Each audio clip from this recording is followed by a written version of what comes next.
शिप्रा ने जिस भिखारी से मजबूरी में शादी करी और उसे अपने घर ले आई, वो तो निकला दुनिया का सबसे अमीर, सबसे हैंडसम, हीरो वाली पर्सनालिटी वाला शौर्य राठौर। अब कौन सी लड़की ये सब देखकर पिघलेगी नहीं? हाँ भाई, मुझे तो डायरेक्ट वो वाले सीन सुना दे।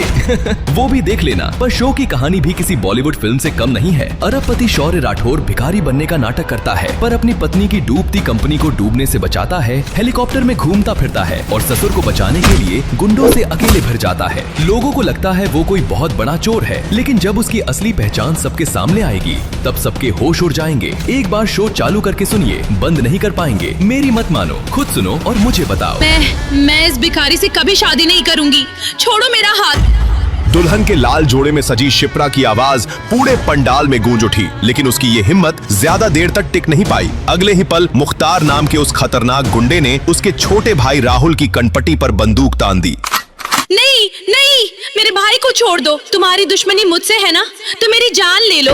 मुख्तार के होठों पर एक खतरनाक मुस्कान फैल गई। उसकी आंखों में नफरत और बदले की आग साफ दिखाई दे रही थी। अगर तुमने मेरे भाई का रिश्ता ठुकराया ना होता तो आज तुम इस शहर की रानी होती, लेकिन नहीं, तुम्हारे नसीब में तो एक भिखारी की बीवी बनना ही लिखा है। ये सुनते ही शिप्रा के पिता राजदीप राय, जो अब तक अपनी बेटी की बेबसी देख रहे थे, अचानक टूट गए। वो कांपते हुए कदमों से मुख्तार के पास आए और सबके सामने हाथ जोड़कर उसके पैरों में गिर पड़े। प्लीज मुझे माफ कर दो, मुझसे गलती हो गई। मैं इस भरी महफिल में तुमसे माफी मांगता हूँ। मेरी बेटी की जिंदगी बर्बाद मत करो, प्लीज।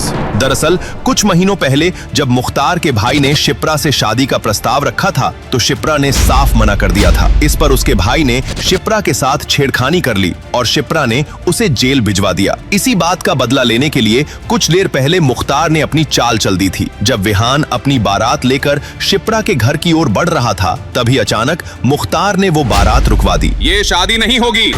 ये सुनते ही वहाँ सन्नाटा छा गया। भाई, ये क्या कह रहे हो आप? आज मेरे बेटे की शादी है। अगर शादी हुई तो दूल्हा जिंदा वापस नहीं जाएगा। भाई, हम अभी वापस चले जाते हैं। लेकिन मुख्तार का बदला अभी पूरा नहीं हुआ था। उसकी नजर मंदिर की सीढ़ियों पर बैठे एक भिखारी पर पड़ी। उसके कपड़े मैले और फटे हुए थे, सिर और दाढ़ी के बाल बढ़े हुए थे। कल्ला, उस भिखारी को यहाँ लेकर आओ, इसे घोड़ी पर बिठाओ। आज इसकी शादी होगी शिप्रा से। बारात के आगे हाथों में बंदूकें लिए गुंडे नाच रहे थे और वो भिखारी घोड़े पर बैठा उलझनों में था। उसे समझ नहीं आ रहा था कि आखिर हो क्या रहा है। बैंड बाजों और गोलियों की आवाज के साथ उस भिखारी की बारात शिप्रा के घर आ पहुंची। फिर जब शिप्रा ने इस शादी से इनकार किया, तो मुख्तार ने उसके भाई की कनपटी पर बंदूक तानते हुए कहा, अगर अपने भाई की सलामती चाहती हो तो तुम्हें इस भिखारी से शादी करनी पड़ेगी। मुझे मंजूर है। अपनी हाँ सुनकर मुख्तार के चेहरे पर एक वहशी मुस्कान आ गई। वैसे तेरा दूल्हा कभी तुझे कुछ नहीं कहेगा, गूंगा जो है। शिप्रा की नजर उस भिखारी पर पड़ी। लोगों की नजर तो उसके गंदे कपड़े और गंदे हुलिये पर थी, लेकिन शिप्रा की नजर ने उसकी मासूम आंखों को देखा। आज वो बेचारा गुंडों में फंस गया था। अरे ओ कल्ला, दूल्हे को तो ले आ, दुल्हन उसे देखने के लिए तड़प रही है। चल मुन्ना, आज तो शादी है तेरी। देख कितनी खूबसूरत दुल्हन है, तेरे तो मजे है। कल्ला ने उस भिखारी की बाह पकड़ी और स्टेज की तरफ खींचने लगा, पर उस भिखारी ने झटके से उससे अपनी बाह छुड़ा ली। अबे गधे, मैं तेरी किस्मत बदलने जा रहा हूँ और तू कीचड़ में ही रहना चाहता है। चल आगे बढ़। जब उस भिखारी ने मुख्तार की भी बात नहीं मानी, तो उसने न आव देखा न ताव और उसके गाल पर 3-4 थप्पड़ जमा दिए। भिखारी के मुंह से खून निकलने लगा। गूंगा होने की वजह से वो चिल्ला भी नहीं पा रहा था। पंडाल में मौजूद लोगों को उस भिखारी पर दया आने लगी। शिप्रा की आंखों में भी उस गूंगे भिखारी के लिए दया उमड़ आई। लगता है इसको भी इस लड़की पर दया आ रही है, इसीलिए इस लड़की की खातिर ये मार सहने को भी तैयार है। तो फिर अब क्या करे बॉस? ऐसे कैसे चलेगा? इतनी जल्दी तो कोई दूसरा भिखारी भी नहीं मिलेगा। सुन बे भिखारी, ये लड़का अपनी बहन के कारण तो बच गया, पर अगर तू अपनी जिद पर अड़ा रहा तो ये जरूर मारा जाएगा। मुख्तार की इस बात का तुरंत उस भिखारी पर असर हुआ। अब उसकी आंखों में बेचैनी नजर आने लगी। वो कभी राहुल की ओर देख रहा था तो कभी शिप्रा की ओर। अब शिप्रा भी उसकी बेबसी को भली भांति समझ रही थी। क्या हुआ? तुम्हें मेरी बात समझ नहीं आ रही, या तुम चाहते हो कि इस लड़के की बलि चढ़ जाए? इतना बोलकर मुख्तार ने अपने चाकू की धार फिर से राहुल के गले पर सटा दी। उसका इतना करना था कि भिखारी स्टेज की तरफ खुद बढ़ गया। अरे वो पंडित, शुरू हो जा। पंडित जी ने डरते डरते मंत्र पढ़े, फेरे हुए और उनकी शादी पूरी हो गई। शिप्रा ने अपनी शादी को को लेकर न जाने क्या क्या सपने देखे थे, पर आज वो इतनी मजबूर थी कि उसे एक भिखारी से शादी करनी पड़ रही थी। शादी के लिए आए सभी इज्जतदार लोगों के बीच शिप्रा और उसके परिवार की इज्जत तार तार हो चुकी थी। बधाई हो बलवंत राय, आज तुम्हारी पोती ने तुम्हारा मान बढ़ा दिया। मुख्तार ने राहुल को छोड़ दिया और वहाँ से बाहर जाने को मुड़ा, पर फिर कुछ याद आते ही शिप्रा के पास गया। देखा मुझसे पंगे लेने का अंजाम, आज इस भिखारी की पत्नी बनी हुई हो। हैप्पी मैरिज लाइफ, जमकर सुहागरात मनाना। इसके बाद मुख्तार हंसता हुआ वहाँ से चला गया। जैसे ही मुख्तार अपनी गैंग के साथ यहाँ से निकला, शिप्रा अपनी जगह पर ही बेहोश होकर गिर पड़ी। क्या हुआ मेरी बच्ची को? अरे कोई देखो जरा। घबराने की जरूरत नहीं है, ज्यादा स्ट्रेस के कारण ये बेहोश हो गई है, थोड़ी देर में होश में आ जाएगी। उसकी बात सुनकर राहुल अपनी बहन को उठाकर अंदर चला गया। वहाँ मौजूद रिश्तेदार भी धीरे धीरे अपनी हंसी दबाते हुए वहाँ से निकलने लगे। मौका पाकर वो गूंगा भिखारी भी चुपचाप वहाँ से मंदिर की तरफ चला गया। होश में आते ही शिप्रा रोने लगी। तुम रो मत, हम जल्द ही उस भिखारी से तुम्हारा तलाक करवा देंगे। पर शिप्रा ने जैसे अपने मन में कुछ कठोर फैसला ले लिया था। उसने तुरंत अपने आंसू पोंछे। चाहे कुछ भी हो दादाजी, और चाहे वो कोई भी हो, अग्नि के फेरे लिए हैं उसने मेरे साथ। मेरी मांग में सिंदूर भरा है और आज से वही मेरा पति है। मैं इस शादी को पूरे सम्मान के साथ ये निभाऊंगी। सुनकर शिप्रा की चाची सरला बोली, ओहो, बढ़िया ही सती सावित्री बनने वाली। सुन ले, वो बदबूदार भिखमंगा हमारे घर में नहीं घुसेगा। तुझे इतना ही प्यार आ रहा है उस पर, तो तू भी उसके साथ मंदिर की सीढ़ियों पर बैठ जा कटोरा लेकर। दूसरी तरफ इन सब फैमिली ड्रामा से दूर वो भिखारी वापस मंदिर के पास चला आया और कटोरा लेकर वापस बैठ गया, वैसे ही चुपचाप। कोई नहीं कह सकता था अभी अभी उसके साथ इतनी बड़ी घटना हुई है। अगले ही दिन शिप्रा और उसका परिवार मंदिर में पूजा करने पहुंचा। उन लोगों को देखते ही वो भिखारी एक पेड़ की आड़ में छुप गया। शिप्रा की नजर बार बार उसे ढूंढ रही थी, मगर वो भिखारी उसकी नजरों में आना नहीं चाहता था। जैसे ही शिप्रा और उसका परिवार मंदिर की सीढ़ियां चढ़कर ऊपर पहुंचा, वहां 3-4 बड़ी गाड़ियां आकर रुकी और उनमें से 20-22 गुंडे उतरे और साथ में उतरा मुख्तार का भाई रजत। घेर लो मंदिर को, देखो कोई भाग न पाए। अभी कोई कुछ समझता तब तक सारे गुंडों ने मंदिर को घेर लिया और रजत 2 गुंडों के साथ सीढ़ियां चढ़ता हुआ मंदिर के अंदर चला गया।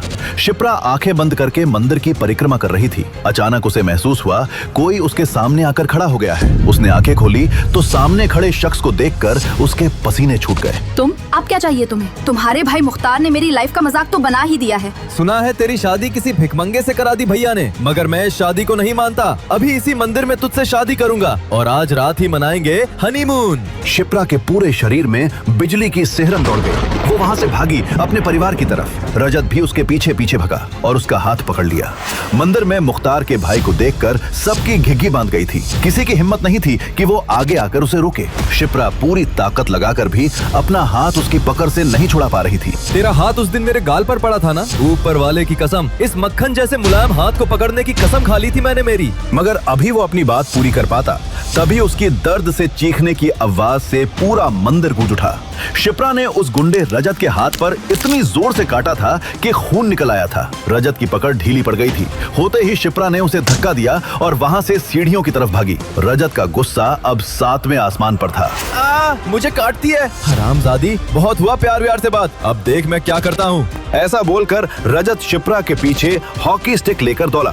शिप्रा बेसुध होकर भाग रही थी और इसी तेजी में सीढ़ियों के पास ही उसका पैर दुपट्टे में फंसा और वो वहीं लड़खड़ा कर गिर पड़ी।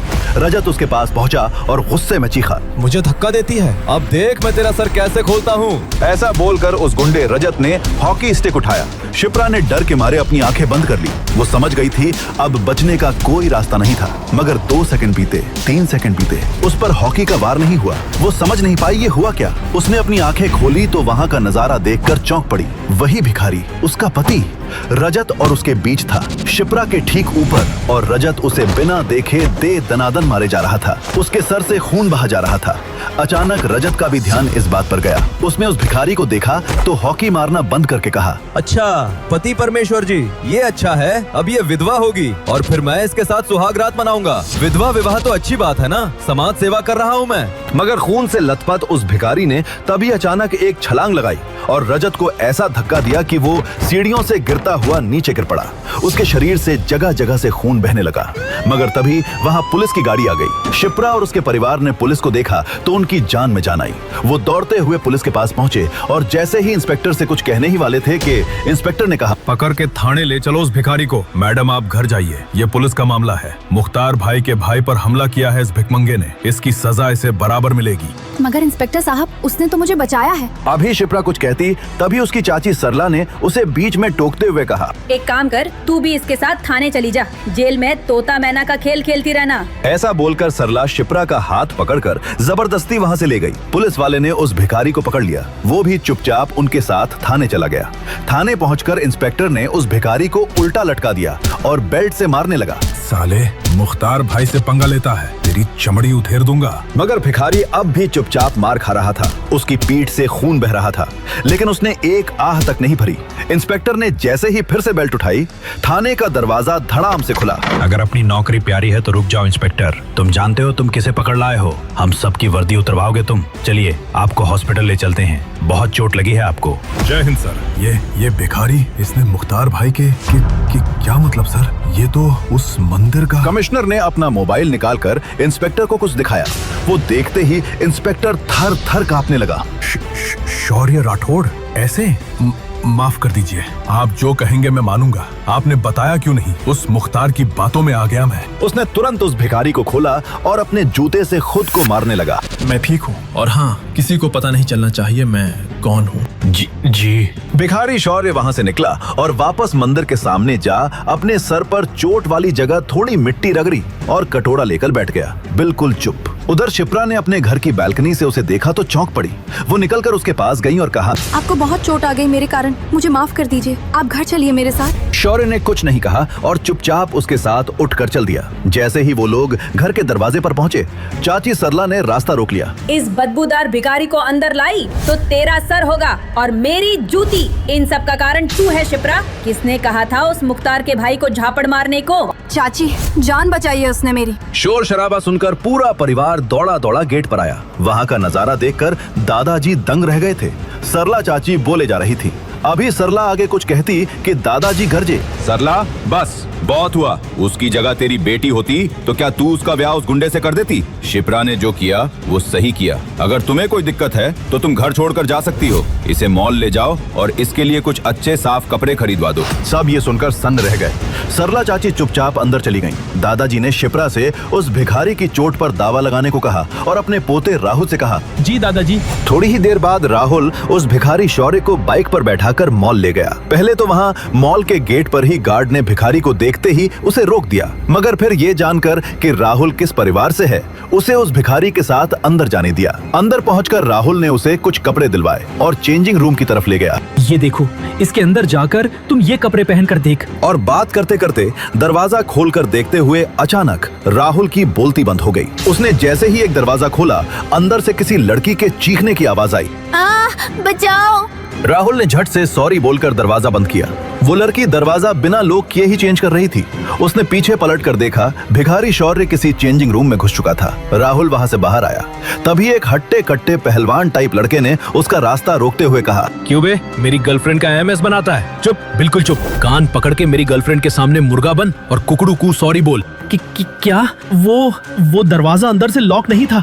मैं सॉरी नहीं बोलूंगा, मेरी गलती नहीं है। तो ये ले। ऐसा बोलकर उस लड़के ने राहुल को मारने के लिए हाथ उठाया ही था कि किसी ने उसका हाथ पकड़ लिया। उसने पीछे पलटकर देखा तो चौंक पड़ा। है भिखारी मॉल में? तू अंदर कैसे आया बे? और रुक, तूने मेरा हाथ कैसे पकड़ा बे, सड़े हुए अंडे? ये तूने क्या किया हरामजादे? सलीम डॉन के भाई को मारता है, अब देख मैं क्या करता हूँ। ऐसा बोलकर वो शौर्य पर झपटा, मगर शौर्य ने उसकी कलाई को कुछ ऐसे घुमाया कि वो वहीं दर्द के मारे बैठ गया। कट की आवाज के साथ उसकी कलाई जाम हो गई थी। उसने फोन निकाला और शहर के नामी गुंडे सलीम भाई को कॉल किया। सलीम का नाम सुनते ही उस मॉल में अफरा तफरी मच गई। सब वहां से भागने लगे, मगर शौर्य वैसे ही वहीं खड़ा रहा। सलीम भाई, एक भिखमंगे ने मुझ पर हाथ उठाया, उसको ऊपर उठाने का है। शौर्य चुपचाप वहां खड़ा रहा। राहुल की तो टांगें कांप रही थीं। वो पसीने में नहा गया था। थोड़ी ही देर बाद वहां गुंडों से भरी गाड़ी आई और उसमें से उतरा खूंखार डॉन सलीम। आते ही उसने एक फायर किया और उसके गुंडों ने वहां घुसते ही शौर्य पर हमला कर दिया। मगर फिर वहां का सीन देखकर उन सब की आंखें बाहर निकल आईं। 10 सेकंड में 10 गुंडे वहां जमीन पर पड़े धूल चाट रहे थे। सलीम भाई को अपनी आंखों पर भरोसा नहीं हुआ। वो उस भिखारी शौर्य के पास गया और कहा, तेरी हिम्मत कैसे हुई बे मेरे आदमियों पर हाथ उठाने की? नहीं नहीं नहीं, मैं तुझे मारकर अपने हाथ गंदे नहीं करूंगा। मैं तो इस लड़के को 6 इंच छोटा करूंगा। ऐसा बोलकर उसने वहीं खड़े राहुल को पकड़ लिया और उसकी गर्दन पर चाकू रख दिया। मगर तभी जो हुआ वो देखकर राहुल को अपनी आंखों पर भरोसा नहीं हुआ। अब तक जिस भिखारी जीजा को वो गूंगा समझता था वो बोला, सलीम, मुझे तुमसे कुछ बात करनी है। मुझसे तू बात करेगा? तुझ जैसे भिखमंगे पर मैं थूकूं भी नहीं। नहीं सुनेगा तो तेरा ही नुकसान होगा। सलीम ने कुछ सोचा और कहा, अच्छा ठीक है, बोल। ऐसे नहीं, तेरे कान में। अबे ओए, खेल चल रहा है क्या इधर? ये लड़का तो गया, उसके बाद कुछ हुआ तो उसका जिम्मेदार मैं नहीं होऊंगा। सलीम सोच में पड़ गया, फिर बोला, ठीक है, अब बोल कान में। भिखारी शौर्य उसके पास गया और उसके कान में कुछ कहा। वो बात सुनते ही सलीम के हाथ पैर सुन्न हो गए। राहुल उसके हाथ से छूट गया। वो अपने भाई की तरफ मुड़ा और कहा, जावेद भाई, अपनी गर्लफ्रेंड को बोल इनके सामने मुर्गी बनकर कुकड़ू को सॉरी बोले। ऐसा बोलकर वो डर के मारे वहीं बेहोश हो गया। सब ये नजारा देखकर हैरान थे। वो हत्ता कट्टा लड़का जावेद, जो अब तक अपने डॉन भाई के नाम पर उछल रहा था, पसीने पसीने हो गया था। शौर्य ने राहुल का हाथ पकड़ा और वहां से निकल गया। बीच रास्ते में राहुल ने उससे पूछा, वो इतना बड़ा डॉन सलीम, क्या कहा तुमने उसके कान में कि वो घबरा गया? शौर्य उसका सवाल सुनकर भी चुप रहा और सामने की तरफ देखता रहा। राहुल ने फिर कहा, देखो अब ये सब नाटक करके कोई फायदा नहीं, मुझे पता है तुम बोल सकते हो। शौर्य ने राहुल के सवाल का जवाब दिए बिना कहा, घर में किसी को भी इस घटना के बारे में मत बताना। क्या मतलब? मैं तुमसे कुछ पूछ रहा हूँ, तुमने ये सब कैसे किया? क्या कहा तुमने उस डॉन को कि वो रोने लगा? वो सब छोड़ो, तुम्हें पता है ना सलीम भी मुख्तार का ही आदमी है। अगर तुमने घर में इस घटना के बारे में बताया तो लोग समझेंगे मुख्तार के लोग तुम्हारे परिवार के पीछे पड़े हैं और फिर तुम्हारा कहीं भी निकलना बंद भी करवा सकते हैं। नहीं, मुझे अपनी आजादी प्यारी है, मैं किसी से कुछ नहीं कहूँगा। जब वो लोग घर पहुंचे तो सबने उसे उन्हीं भिखारी वाले कपड़ों में देखा तो चौंक पड़े। दादाजी राहुल को डांटने लगे। तभी शौर्य बोला, उसकी कोई गलती नहीं है, वहाँ मॉल में मुझे घुसने ही नहीं दिया। वैसे भी मैं अच्छे कपड़े पहनूंगा तो कोई मुझे भीख नहीं देगा। भिखारी जमाई शौर्य को बोलता देखकर राहुल को छोड़कर बाकी सारे लोग हैरान रह गए। शिप्रा ने चौंक कर पूछा, तुम बोल सकते हो? तो तुम शादी के दिन गूंगे क्यों बने हुए थे? वो मुख्तार के सामने आप जैसे बड़े लोग कुछ नहीं पा रहे थे, तो मैं तो एक भिखारी हूँ। अचानक मेरे साथ जो हुआ उससे मेरा दिमाग सुन पड़ गया था। उसकी ये बात सबको सही लगी। आखिर एक भिखारी मुख्तार जैसे डॉन के सामने क्या बोल सकता था? तभी दादाजी बोले, ठीक है, सारा शहर जान चुका है शिप्रा की शादी तुम जैसे भिखारी से हुई है। हम तुम्हें मंदिर में भीख मांगने के लिए नहीं छोड़ सकते। तुम यही रहोगे, हमारे नौकरों के कुछ पुराने कपड़े होंगे, तुम वही पहन लो। ये सब सुनकर शिप्रा की माँ और चाची ने बुरा सा मुंह बना लिया। मगर पिताजी, ये भिखारी हमारे घर में। जब तक शिप्रा तलाक के लिए मान नहीं जाती, हमें ये करना ही होगा। ये नौकरों के साथ रहेगा, बाहर किसी को कुछ पता नहीं चलना चाहिए। दादाजी की बात सबको माननी ही पड़ी। वो भिखारी हस्बैंड शौर्य वही शिप्रा के घर के नौकरों के कमरे में रहने चला गया। अगली ही सुबह शिप्रा अपने फोन पर पैनिक होकर किसी से बात करते हुए निकली। नहीं अनिश, तुम ऐसा नहीं कर सकते। तुम्हारे मॉल में सबसे ज्यादा बिक्री मेरे ही ब्रांड के कपड़ों का है। तुम मेरे ब्रांड को वहाँ से हटा कैसे सकते हो? उधर से अनिश नाम के उस बिजनेसमैन ने कुछ ऐसा कहा जिसे सुनकर शिप्रा और तमतमा गई और कहा, ठीक है, मैं वहीं आकर तुमसे बात करती हूँ। ऐसा बोलकर शिप्रा गुस्से में घर से A to Z मॉल के लिए निकल गई। A to Z mall Rajasthan का सबसे बड़ा मॉल था और शिप्रा की क्लोथ कलेक्शन की सेल का सबसे बड़ा हिस्सा वहीं से आता था। वहाँ के मालिक अनिश ने अचानक शिप्रा के ब्रांड को अपने मॉल में बैन कर दिया था और उसके ब्रांड के सारे कपड़े वहाँ से हटा दिए। शिप्रा जब गुस्से में वहाँ पहुँची तो अनिश अपने कैबिन में चिल कर रहा था। अंदर घुसते ही शिप्रा उस पर चीखने लगी, मगर अनिश को इन सब से कोई फर्क नहीं पड़ा। उसने एक कुटिल मुस्कान देते हुए कहा, एक लड़की जिसका हस्बैंड रास्ते का भिखारी हो, उसका ब्रांड हमारे मॉल में होने से बहुत ही बदनामी हो रही थी। वो ब्रांड हमारे स्टैंडर्ड को गिरा रहा था। ये सुनकर शिप्रा जितना चौंकी उतना ही और गुस्से में भी आ गई। सारे शहर को पता चल चुका था बलवंत राय की पोती की शादी एक भिखारी से करवा दी गई थी। वो गुस्से में बोली, मेरी प्राइवेट लाइफ से मेरे ब्रांड का क्या लेना देना? मेरा ब्रांड इतना पॉपुलर है, कपड़े इतने अच्छे हैं कि मार्केट में आते ही खत्म हो जाते हैं। तुम उसे ऐसे किसी बेकार के कारण से यहाँ से नहीं हटा सकते। आखिर तुम चाहते क्या हो? अनीश ने ऊपर से नीचे तक शिप्रा को गंदी नजरों से देखा और कहा, वैसे एक रास्ता है। कौन सा रास्ता? वो ये सुनते ही शिप्रा सर से पांव तक कांप उठी। वो तमतमाते हुए आगे बढ़ी और अनीश को एक जोर का झापड़ लगाया। अनीश गुस्से में आ गया मगर मुस्कुराते हुए कहा। ऐसा बोलकर अनीश ने अपनी जेब से 1 रुपए का सिक्का निकाला और शिप्रा की तरफ फेंक दिया। एक भिखारी की बीवी के लिए 1 रुपया तो काफी होगा। शिप्रा गुस्से और शर्म के मारे वहां से निकल गई। वो घर पहुंची तो देखा उसकी माँ उस भिखारी दामाद से पोंछा लगवा रही थी। उस भिखारी को अपने सामने देखकर उसका गुस्सा और बढ़ गया। शिप्रा की माँ ने जब उसे इतने गुस्से में देखा तो पूछा, क्या हुआ शिप्रा बेटा, क्या कहा उस अनीश ने? शिप्रा ने अपनी माँ को सारी बात बताई। ये सुनकर उसकी माँ ने गुस्से में उस भिखारी दामाद को लात मारते हुए कहा, सब इस भिखमंगे की वजह से हुआ है, भाग यहाँ से, राहु केतु की औलाद। शिप्रा का भिखारी पति वहाँ से उठकर चुपचाप चला गया। अपने कमरे में जाकर उसने राय मेंशन के बूढ़े नौकर से उसका फोन मांगा और कहीं कॉल किया। थोड़ी ही देर बाद शिप्रा का फोन बजा। उसने देखा ये अनीश का फोन है। अनीश का फोन? इसकी मैं अभी बंद बजती हूँ। हेलो? मगर उधर से अनीश जो बोला वो सुनकर शिप्रा को अपने कानों पर विश्वास नहीं हुआ। अनीश रो रहा था और बोल रहा था, शिप्रा मुझे माफ कर दो, मैं बर्बाद हो गया, सड़क पर आ गया मैं। क्या किया तुमने मेरे साथ? शिप्रा कुछ समझ नहीं पा रही थी। अनीश ये सब क्या बोल रहा है? अभी वो कुछ बोलती उसके पहले ही शिप्रा को फोन पर अनीश की पिटाई की आवाज सुनाई दी और फिर फोन कट गया। उसने जल्दी से टीवी ऑन करके न्यूज लगाया। उसमें ब्रेकिंग न्यूज देखकर वो चौंक पड़ी। Breaking news! आज अचानक राजस्थान के सबसे बड़े मॉल A to Z के शेयर्स 0 रुपए पर आ गए और अगले 2 सेकंड में ही ऑल्को बिग बुल मॉल्स लिमिटेड ने उसे सिर्फ 1 रुपए में खरीद लिया। अरबपति बिजनेसमैन अनीश 2 सेकंड में बना भिखारी। बिग बुल दुनिया की सबसे बड़ी फैशन डिजाइनिंग और मॉल की कंपनीज में से एक थी। इंग्लैंड, जर्मनी, स्विट्जरलैंड, पेरिस जैसे बड़े बड़े देशों में वो पॉपुलर ब्रांड था। शिप्रा ये न्यूज सुनकर समझ गई कि ये पूरा कांड बिग बुल द्वारा जानबूझकर करवाया गया है। मगर बिग बुल ने ऐसा क्यों किया? आखिर अनीश शिप्रा से फोन करके माफी क्यों मांग रहा था? वो समझ नहीं पा रही थी इन सब के पीछे कौन था। अभी वो इन सब सोच में पड़ी थी कि तभी उसका फोन फिर बजा। कोई अननोन नंबर था। उसने फोन उठाया। हेलो? उधर से कॉल करने वाले की बात सुनकर शिप्रा बेहोश होते होते बची। शिप्रा मैम, बिग बुल्स आपके क्लॉथ ब्रांड में 100 करोड़ रुपए लगाना चाहती है। साथ ही बिग बुल के दुनिया भर के आउटलेट में आपके ब्रांड के कपड़े लगाए जाएंगे। आप बिग बुल के ऑफिस आकर कॉन्ट्रैक्ट साइन कर लीजिए। शिप्रा ये सुनकर खुशी से पागल हो गई, मगर अब वो और ज्यादा कंफ्यूज हो रही थी। ये तो पक्का कोई करवा रहा है, मगर कौन और क्यों? और अनीश के कैबिन में जो हुआ वो तो मैंने सिर्फ मॉम को बताया, तो ये सब किससे और कैसे पता चला? तभी शिप्रा कुछ सोचकर चौंक पड़ी। वो भिखारी? जब मैं मॉम को सारी बात बता रही थी तब तो उस वक्त वहाँ सिर्फ वही था। ओह, मैं भी क्या सोच रही हूँ, वो भिखारी है, वो ये सब नहीं कर सकता। मगर कौन? घर में जब सबने ये न्यूज सुनी तो सबकी खुशी का ठिकाना नहीं रहा। पिछले कुछ दिनों में ये पहली खुशी की बात घर में आई थी, और वो भी ऐसी खुशी जो किसी ने सपने में भी नहीं सोचा था। दादाजी ने ऐलान किया, शिप्रा के इस अचीवमेंट के लिए आज शाम में हमारी तरफ से पार्टी। सभी पार्टी की तैयारी में लग गए। दादाजी अपने कमरे में पहुंचे ही थे कि तभी दादाजी के फोन की घंटी बजी। उस पर लिखा नाम देखकर उनका चेहरा पीला पड़ गया। मुख्तार ने फिर फोन किया था। उन्होंने डरते डरते फोन उठाया तो दूसरी तरफ से मुख्तार बोला, बलवंत राय, कैसा लग रहा है एक भिखारी को दामाद बनाकर?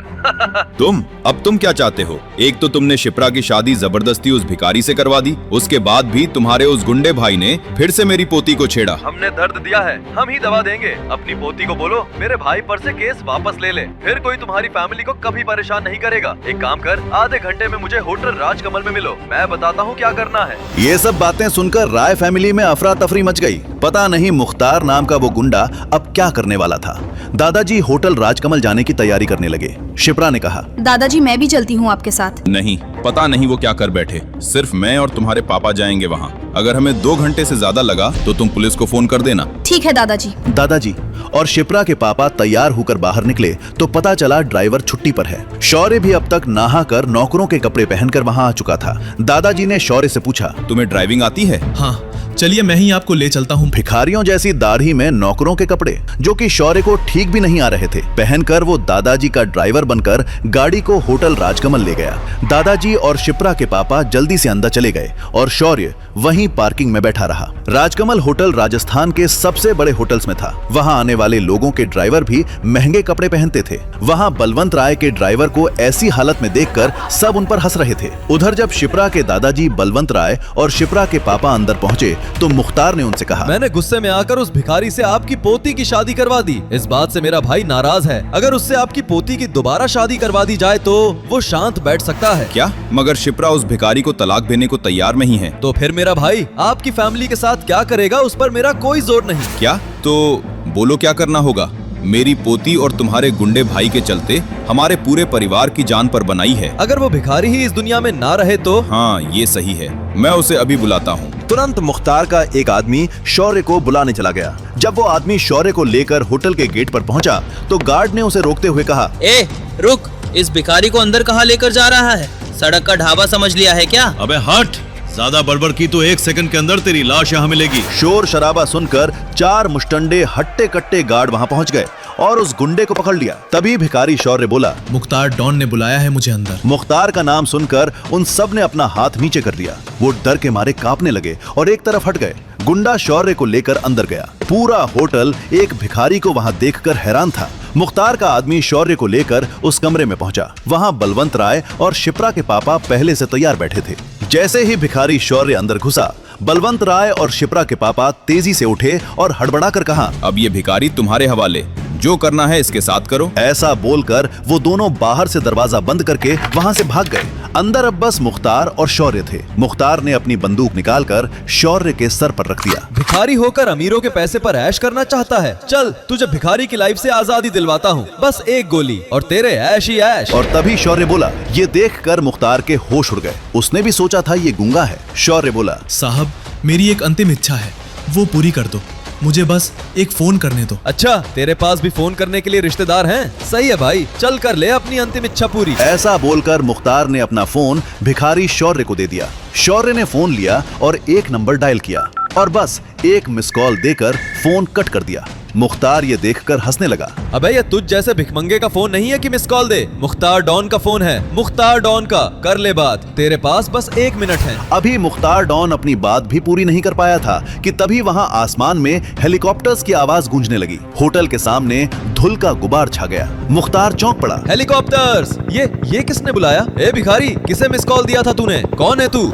शौर्य अपनी जगह पर खड़ा होकर मुस्कुरा रहा था। क्या सच में वो हेलीकॉप्टर भिखारी शौर्य के लिए आए हैं? क्या सच में शौर्य के मिस कॉल का कोई संबंध है उन हेलीकॉप्टर से? क्या शौर्य जो दिखता है वो है नहीं? कौन है वो? क्यों भिखारी बनकर रहता है? क्यों उसके लिए कमिश्नर से लेकर मुख्यमंत्री तक बिछे रहते हैं? क्या बिग बुल कंपनी का शिप्रा को ऑफर और शौर्य के एक फोन कॉल का कोई संबंध है? सलीम डॉन से मॉल में क्या कहा था उसने कि वो डर के मारे कांपने लगा? क्या शौर्य शिप्रा के दादाजी और उसके पापा से बदला लेगा या नहीं? क्या होने वाला है आगे? नीचे दिए गए इंस्टॉल बटन पर क्लिक करके डाउनलोड कीजिए पॉकेट FM और फ्री में सुनिए एक रहस्यमयी भिखारी की कहानी, बेगर हस्बैंड। ये कहानी सिर्फ पहले 100 लोगों के लिए ही फ्री है।